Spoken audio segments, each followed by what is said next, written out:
¿Okay? Esa es la pregunta que aparece en el examen. ¿Estamos?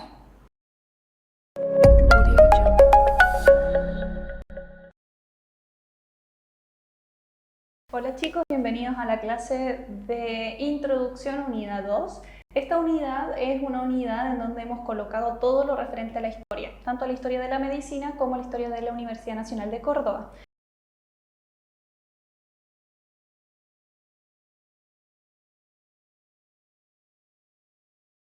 En general, y hacia el final nos vamos a referir a algunos tips o elementos clave al momento de hablar de la historia nacional de la Universidad Nacional de Córdoba. ¿Okay?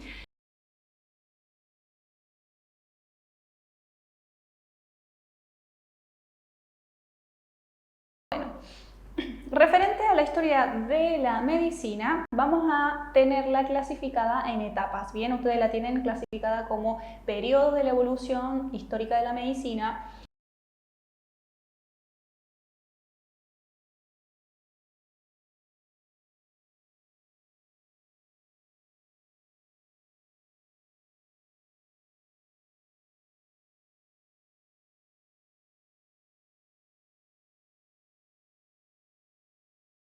La evolución como idea de progreso. Nosotros ya vimos en biología que la evolución no es progreso, la evolución es simplemente la supervivencia de aquellos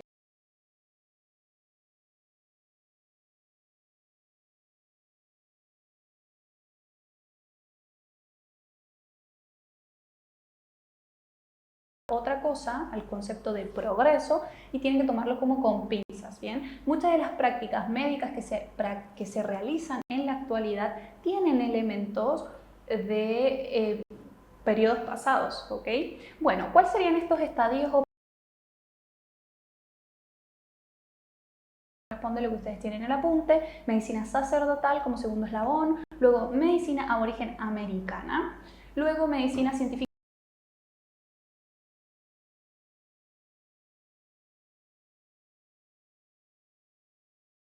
En realidad le he puesto un asterisco a la presentación si ustedes se fijan porque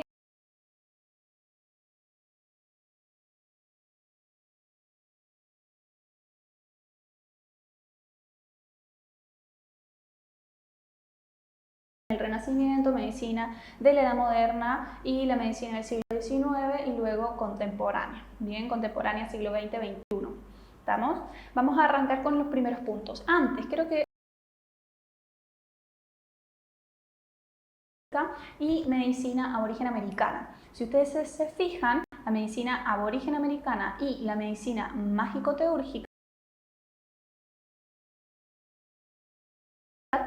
se refieren a zonas geográficas distintas. ¿Bien? La medicina mágico-teúrgica se referiría al primer estadio de la evolución humana, si nosotros hablamos de las tribus, de las grupos humanos, se refiere a este estadio, bien, desde el punto de vista de la historia occidental. Ahora, cuando habla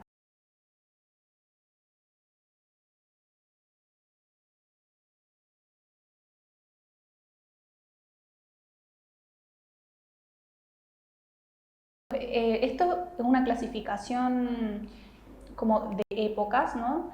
Pero temporalmente Latinoamérica y Europa, el resto del mundo, estaba terminando o estaba desarrollándose el medioevo, en Latinoamérica se estaban desarrollando las culturas precolombinas, ¿bien? Por eso tiene que tener mucho ojo cuando hablamos de este importante. Las primeras, hasta la Edad Media, mágico-teúrgica que teníamos anterior, ¿no? Mágico-teúrgica, sacerdotal, aborigen americana, greco-romana o científico-natural, hasta la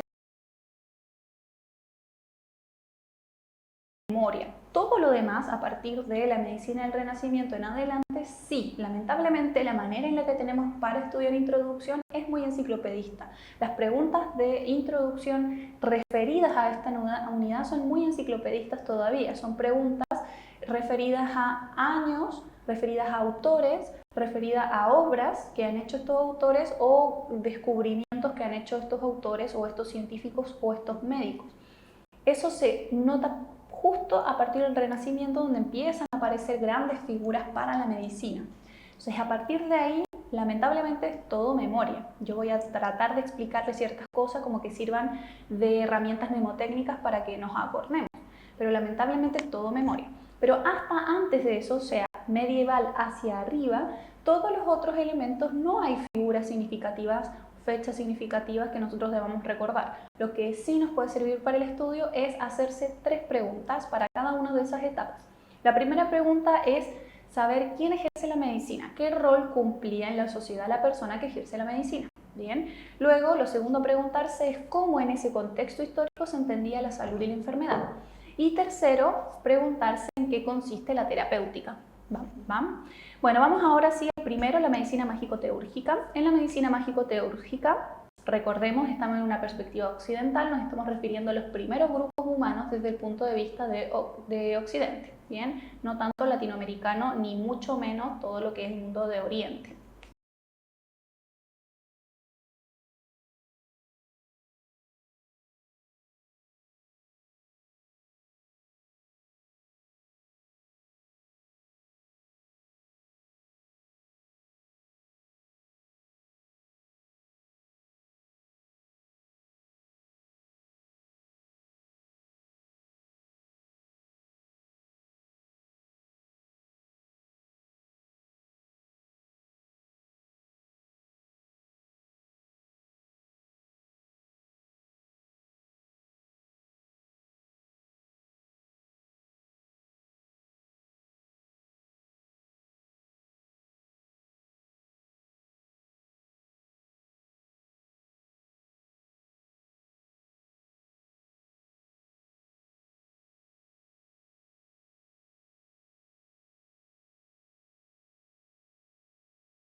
Funciones, todos estos roles estaban todos mezclados en una única persona, donde normalmente esa única persona era el jefe de la tribu.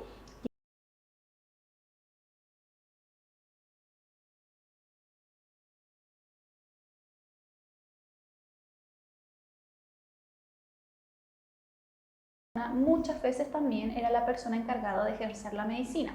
Podía ser él o podía ser una persona que acompañara al jefe de tribu, quien era en posición muy parecida, o sea, justo debajo de él, y que actuaba como brujo, machi o médico sobador, en lo que se conoce en la actualidad como médico. Ejercer la terapéutica, conocer las enfermedades y la terapéutica. La terapéutica y las enfermedades, como lo estamos viendo ahora, son palabras modernas. En ese momento, por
que venían de la mano del chamán. ¿Qué hacía el chamán? Era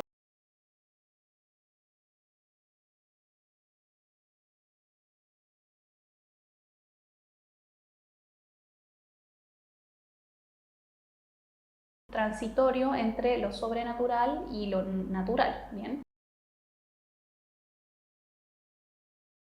Fuerzas demoníacas, fuerzas demonistas o fuerzas sobrenaturales, y poder encontrar en este estadio de estimulación psicoactiva, en este estadio ellos podían encontrar entonces la causa, la razón de la enfermedad, y luego a partir de eso conocer la terapéutica. Entonces, eran personas que se guiaban muchísimo por esta idea de lo sobrenatural, esta idea de la comunicación con aquello que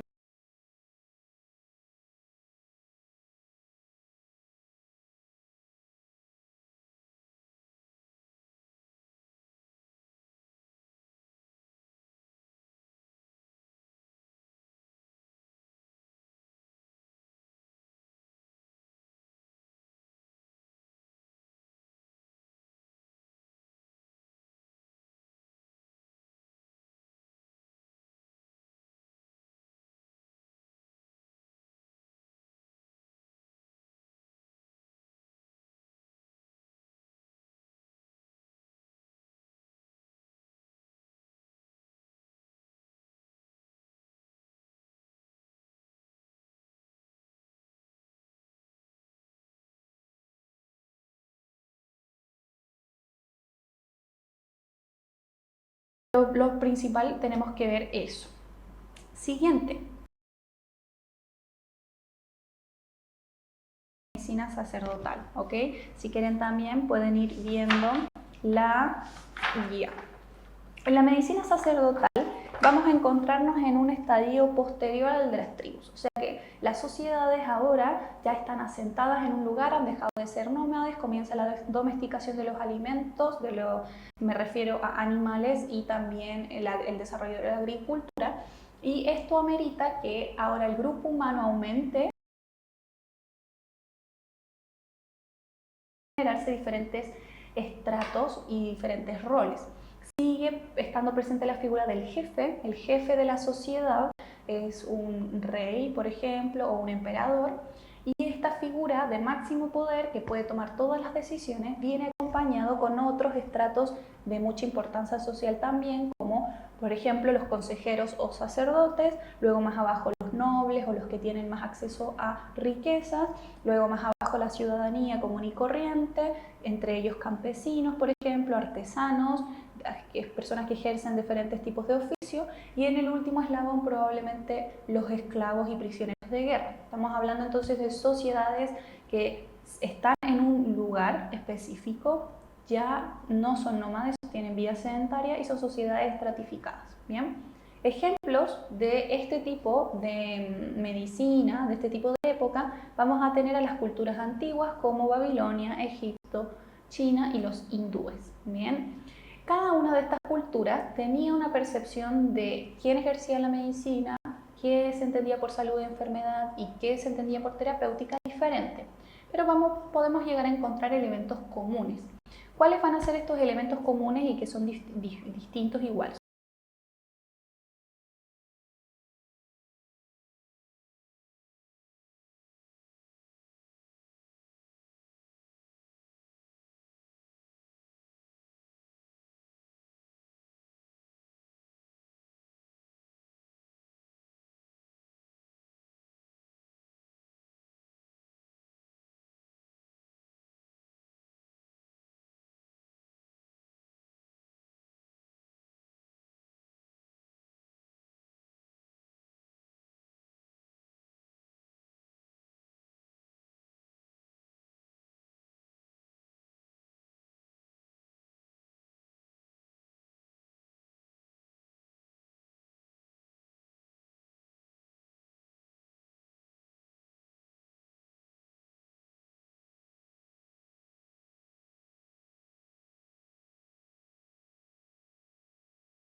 Constituye como un sistema dogmático religioso que depende de cada cultura, pero que siempre tiene un representante y además tiene un lugar geográfico, que es el templo.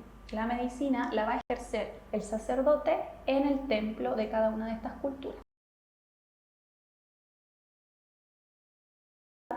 Va a ser una mezcla entre la etapa previa, en donde estaba la idea de lo sobrenatural, pero esta vez reemplazado lo sobrenatural por los dioses o el dios o las entidades significativas para esa cultura, y eso, por un lado, mezclado por otro con la idea del desequilibrio. Si comienza a surgir esta idea de que las enfermedades son un desequilibrio versus la salud, que sería un equilibrio de cosas, pero no está tan bien definido todavía.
esa cultura, pero tiene de eso, pero también tiene de otras prácticas como sangrías, muy parecido a lo anterior, sangrías, uso de raíces o ciertas prácticas, ciertas plantas medicinales que se consideran que se heredan, que se consideran que son buenas o beneficiosas para la salud en ciertos aspectos, generar vómitos, generar cierto tipo de dieta alimenticia específica, etc. Bien, o sea, no está tan alejado de lo anterior, pero ahora el sacerdote ya no necesariamente entra en estado de trance usando alucinógenos, o sea, ese es el elemento principal.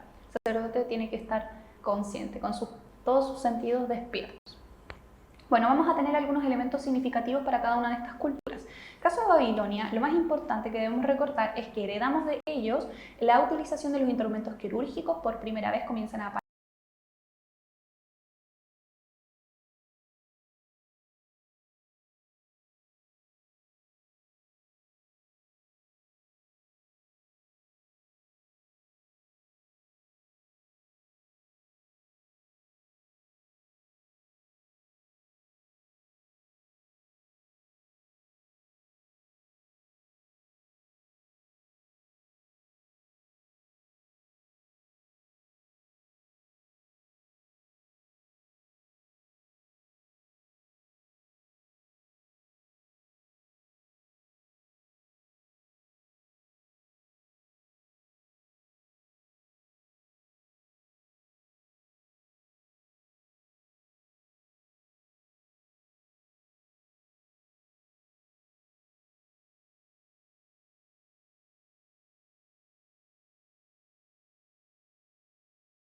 naturales, sino que tenían una base más bien corporal, bien del cuerpo biológico.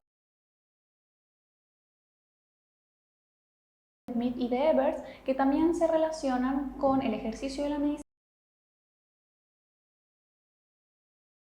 educar la medicina, y también muy importante en cuanto a los papiros de Smith y Evers es que presentan el análisis de casos particulares.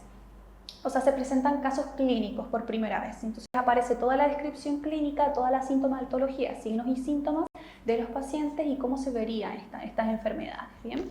¿Qué heredamos de los hindúes? Algo que se conoce como semiología y además la escuela médica, que también uno puede decir que es un estadio intermedio entre lo sobrenatural y el uso del empirismo, ¿bien? Las observaciones empíricas. La semiología es una disciplina dentro de la medicina que se encarga del estudio de los síntomas y signos de los pacientes. Entonces va un poquito más allá, porque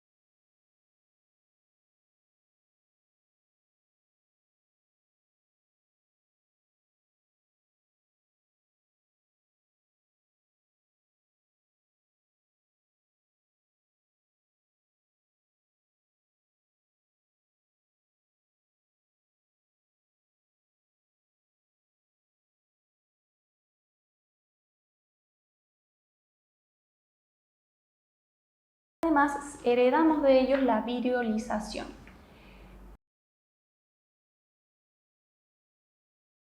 Bien, tiene la virolización en la página 4.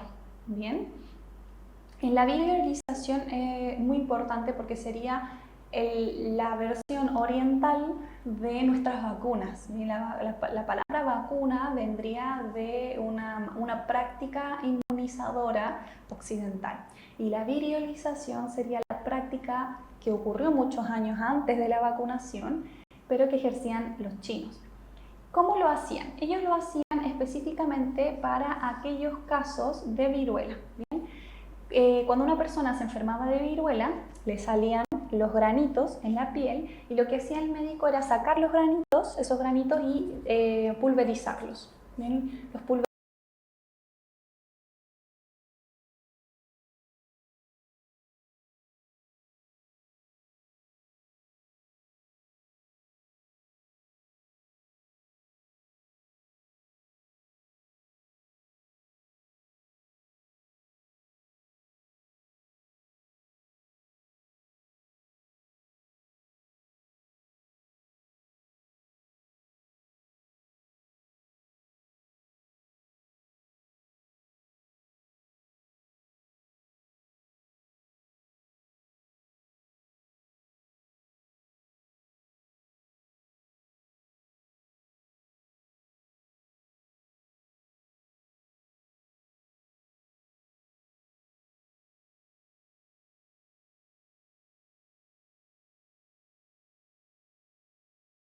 Siguiente, medicina aborigen americana. ¿Qué tenemos que considerar? La medicina aborigen americana ocurre en una época histórica en la que Occidente se estaba desarrollando el medioevo. Bien, el medioevo termina con el descubrimiento de Latinoamérica. Bien, ahí termina el medioevo y arranca el renacimiento para Europa. Para nosotros termina la época precolombina y arranca la época de la colonización. ¿Okay? ¿Qué enfoque vamos a tener o qué culturas vamos a estudiar? O sea, ¿a qué cultura se refiere?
Ellos eran tan expertos en su tipo de medicina que, bueno, recordemos que estas culturas eran culturas muy bélicas. Bien, esta idea romántica de que los indios vivían en armonía y paz no, es falsa. Bien, las culturas precolombinas eran muy bélicas, existían grupos, muchos grupos chiquititos. Estas grandes culturas aztecas, mayas e incas eran los que habían predominado, los invasores que habían predominado,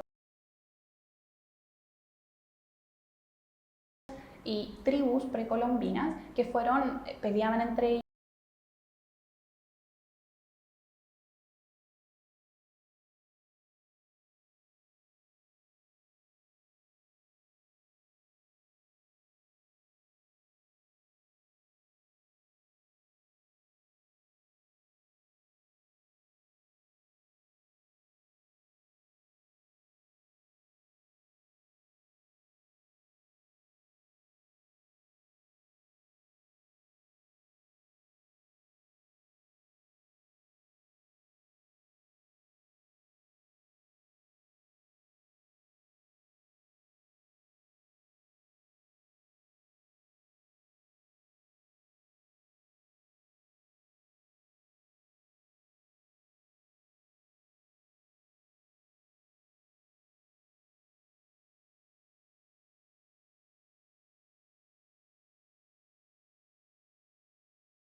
De la cultura inca, o en Ciudad de México, para ver en los museos la cultura azteca, se encontraron, hay vestigios de cráneos y partes del cuerpo que han recibido operaciones que en la actualidad podríamos considerar operaciones de alta complejidad, como por ejemplo reemplazar una pieza craneana con un metal.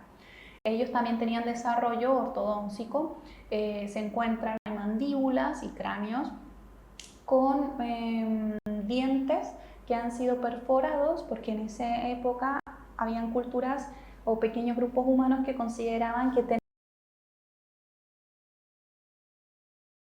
un estatus social. Entonces se encuentra, eso está ahí.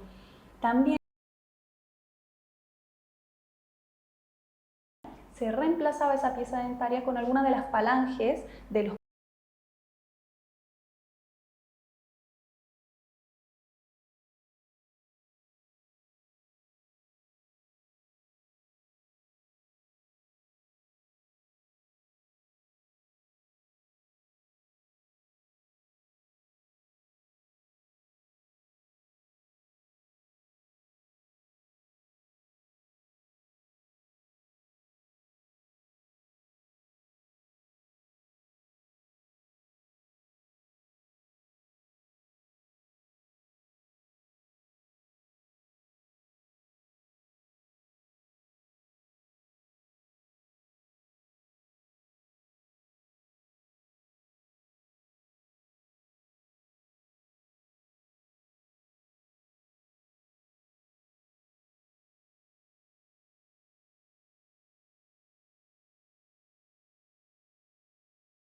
hay una pregunta en el pool de preguntas de introducción relacionada a un fragmento de los fragmentos del Mar Rojo que cuenta la historia de un guerrero que recibe una herida de flecha en su abdomen y cómo el chamán brujo médico sobador hace la curación de este guerrero. Entonces nosotras vamos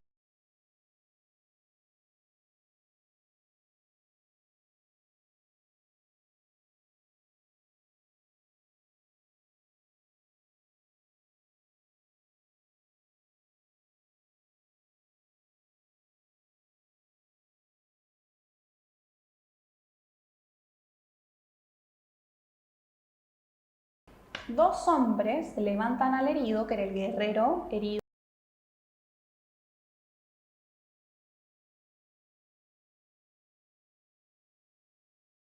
atan los brazos y las piernas. El curandero mete la mano en un líquido para probar su temperatura, es manteca en estado mantiene tan caliente que luego le desuella la mano, ¿bien? Se le quema la mano al haberla metido ahí. Una mujer quema hierbas bajo las pirihuelas del paciente para la hierba que está hirviendo, está caliente, el humo de la hierba que es caliente.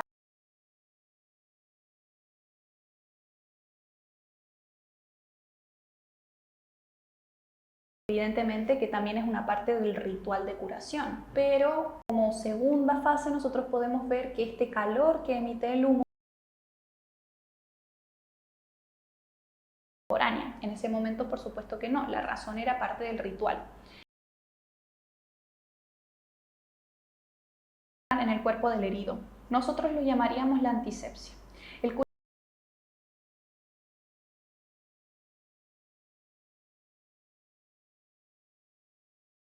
recoge en sí a fin de exponer su cuerpo al que hace insensible. Con un simple movimiento, el operador, o sea, el chamán, saca una... Uno se podría imaginar que es como una hoz, ¿bien? Ancha como la mano, tal como lo ha hecho con su mano en la manteca hirviendo, ¿bien? La daga, o sea, primero metió la mano, ¿bien? Para tocar al enfermo. Agarra su daga, la mete en la manteca y la saca de la manteca, ¿bien? Luego desinfecta a su vez la herida,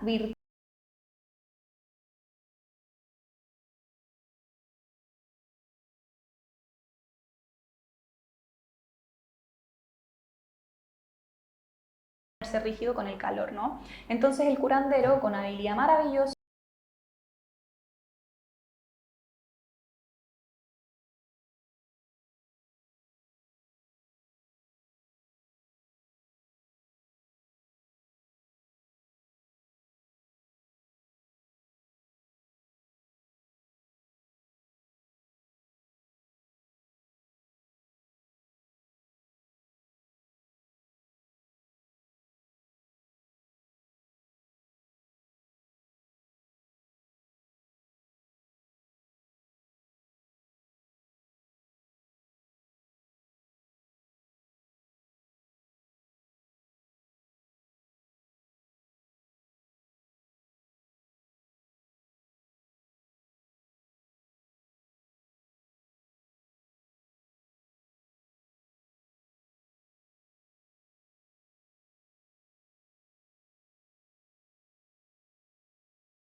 una pequeña continuación que dice, pero ahora no se queja. Es decir,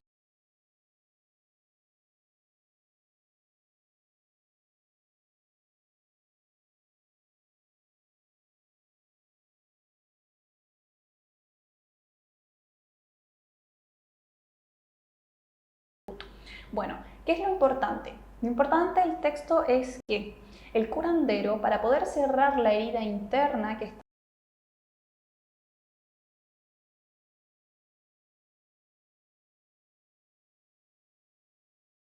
con la mordida abierta, cuando entran en contacto con la piel,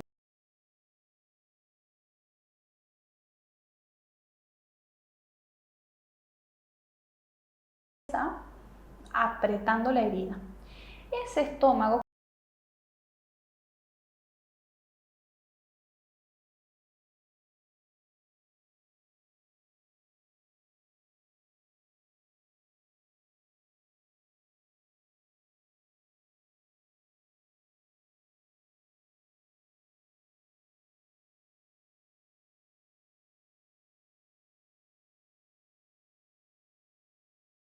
llena de ritos, en la actualidad se entiende como una práctica